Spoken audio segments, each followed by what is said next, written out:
அல்லாஹ் மலக்குல் மௌத்திடம் உன் உயிரை நீயே பறித்துக்கொள் என்று கட்டளையிடுவான்.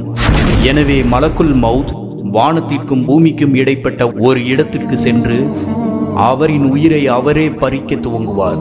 எனவே அல்லாஹ்வின் நல்லடியார்களே, இந்த சம்பவம் எவ்வாறு வர்ணிக்கப்படுகிறது எனில், அவருடைய உயிரை பறிக்க துவங்கும் போது ஒருவேளை மனிதர்கள் உயிருடன் இருந்திருந்தால் அவர் அலறும் சத்தத்தை கேட்டு மனிதர்கள் அதிர்ச்சியில் இறந்து இருப்பார்கள் எனப்படுகிறது.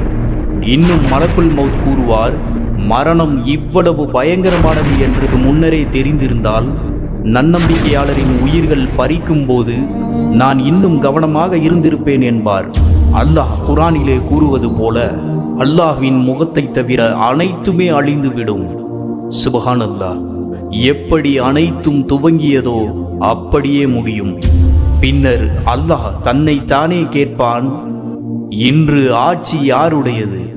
லில்லாஹில் வாஹிதில் காஹா. அடக்கி ஆள்பவனான அல்லாஹ்வுக்கே.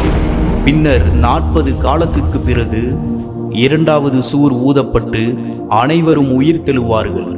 நான் ஏன் அதை காலங்கள் என்று கூறினேன் என்றால், அறிஞர்களுக்கிடையில் அது நாட்களா அல்லது மாதங்களா அல்லது வருடங்களா என்பது கருத்து முரண்பாடுகள் உள்ளதே என்பதனாலே.